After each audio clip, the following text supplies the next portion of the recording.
Hello and welcome back to my channel. This is Hansini, and in this video I'm going to talk about how you can choose the best education loan for yourself. So without any further ado, let's get into the video. Okay, so as promised मैंने बोला था कि मैं अब से videos को थोड़ा casual रखा करूंगी, फॉर्मेलिटी नहीं करूंगी. तो वैसे तो मैंने बहुत टाइम से वीडियो नहीं डाली है. It's been like a week मैंने नहीं डाली है. ऑनेस्टली मैं बहुत लेजी हो गई थी और पता नहीं, बस मेरा उठ के वीडियो बनाने का मन नहीं कर रहा था. एंड आज मुझे कहीं जाना था तो I anyways had to get ready. तो I thought why not spend a little extra time to make a video for you guys. तो let's get into the video now. So the very first and obvious thing is you exploring different options through the internet. सारे banks देखो, उनके interest rate देखो, what are their requirements, किस criteria पे वो loan दे रहे हैं. You have to study all of that and analyse which kind of loan you want, which is my second point. You need to figure out whether you want a collateral loan or a non-collateral loan. So basically, if you guys don't know, collateral means a property or something that you can give on mortgage. जैसे हम हिंदी में कहते हैं गिरवी रखना, तो collateral is that. And non-collateral obviously, which is purely based on your profile and your regular income or your co-applicant's regular income. Co-applicant can be anyone who your mother, sister, father, brother, anyone in your relation. Some banks also ask कि आपका relationship proof होना चाहिए, but others do not. They just need a guarantor. तो I'll tell you about this more in the video आगे. But for now you need to decide कि आपको collateral चाहिए या non-collateral चाहिए. For my case, I was thinking of getting a collateral loan when I wasn't getting a reasonable interest rate, but at the end मेरे को reasonable interest rate मिल गया, तो I skipped collateral and I went for a non-collateral loan. The third and the very important thing is you need to find a product that suits your profile and also comes under the limit. Like what I mean to say is, अगर आपका bank आपको 40 lakhs का ही loan दे रहा है, but your fees is for 50 lakhs, then I think you should consider any other bank or any other NBFC in that case, because you need to check what is the limit of the loan that they can give you. ठीक है.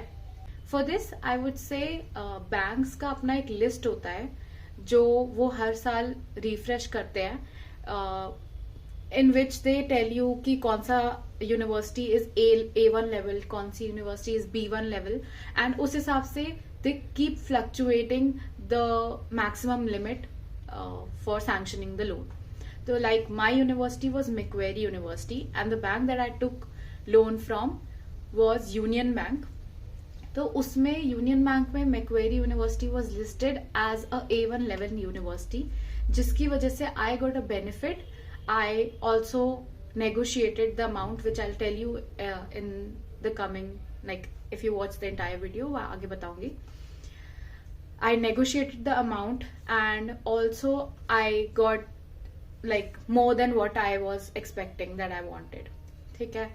तो make sure जो आप bank choose कर रहे हो उसमें आपकी यूनिवर्सिटी A1 या A2 लेवल की हो, not less than that. Once you've checked the list of that bank and आपकी यूनिवर्सिटी A1 है या A2 है, you have checked that, you have checked the limit that the limit of the loan that they can provide you. You can now check the interest rate that every bank is offering, because obviously every bank has different interest rates and accordingly they have their different PF that they cut. PF is processing fees. तो आप वो भी check कर सकते हो. Next is what I would suggest. आप सिर्फ banks में जाके बात मत करो. You talk to NBFCs and third party companies जो बैंक के साथ कोलैबोरेट करती हैं. उनके इंटरेस्ट रेट भी डिफर कर सकते हैं, because they have certain partnership with them and they have certain benefits for their customers. तो उनके थ्रू आपको बेनिफिट मिल सकता है. Like for my case, I connected with Gyandhan and मेरे को उन्हीं के थ्रू पता चला था that Union Bank is offering me a very low interest rate compared like to the market. जो अभी चल रहा है मार्केट में इंटरेस्ट, उसके हिसाब से बहुत कम इंटरेस्ट रेट दे रहे थे. तो that was a benefit for me. Next in the very important thing जो मैंने फेस किया, and I feel banks are kind of scamming a lot of their customers on this part, but the truth is the word tax benefit. Not everyone gets the tax benefit, so you need to check whether you are actually getting the tax benefit or not. So for my case, I wanted to see if I'd keep my sister as my co-applicant. तो मेरे को tax benefit, मतलब मेरी बहन को tax benefit मिलेगा कि नहीं मिलेगा. And for a very long time मुझे ऐसा लगा था कि हमारी जो प्रोफाइल है उसमें टैक्स बेनिफिट मिल जाएगा, और मैं ऑलमोस्ट अपनी बहन की प्रोफाइल के थ्रू अपना एजुकेशन लोन करवा चुकी थी. लाइक लिटरली प्रोसेसिंग फीस भी दे दी थी हमने, चेक काट दिया था, सब हो गया था.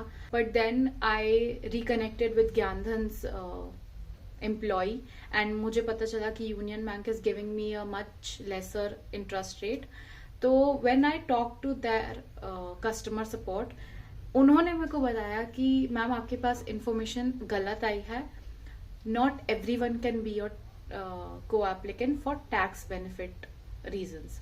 Only your husband, which I don't have, and your father or your mother.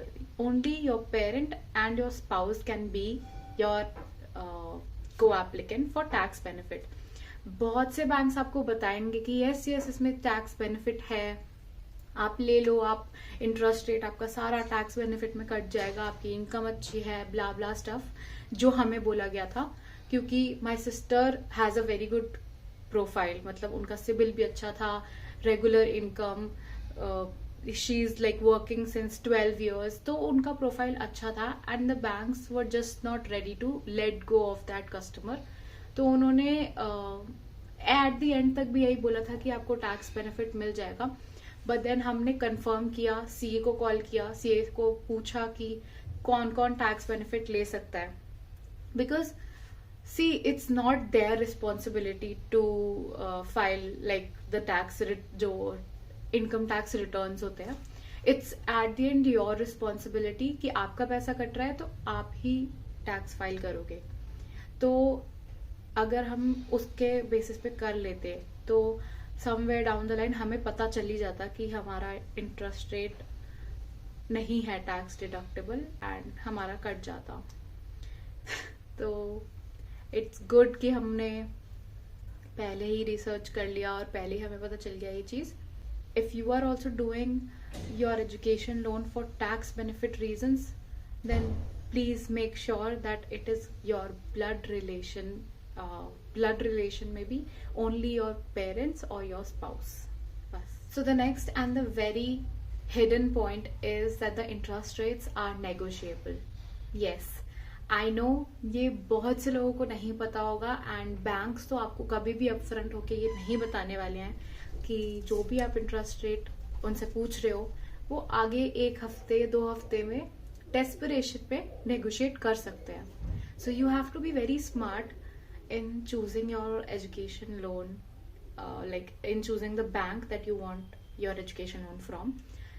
I would say सारे बैंक्स में अपना डॉक्यूमेंट्स दे दो, इवेल्युएशन करवा लो, because once you get to know whether your profile is fit for any kind of loan और whether you have a good CIBIL score, आपका income stable है, तो आई वुड से कि वो सब सारे ही बैंक्स आपको नेगोशिएट करने के लिए रेडी हो जाते हैं, because they also want good profiles for their loan.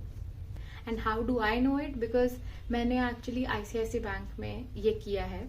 I gave all my documents, मैंने अपना प्रोफाइल इवेलुएट करवाया, एंड इवेलुएट करवाने के अगले ही दिन से मेरे को कॉल्स आने लगे कि when are you going to take the education loan, like आप कब सैंक्शन कराओगे.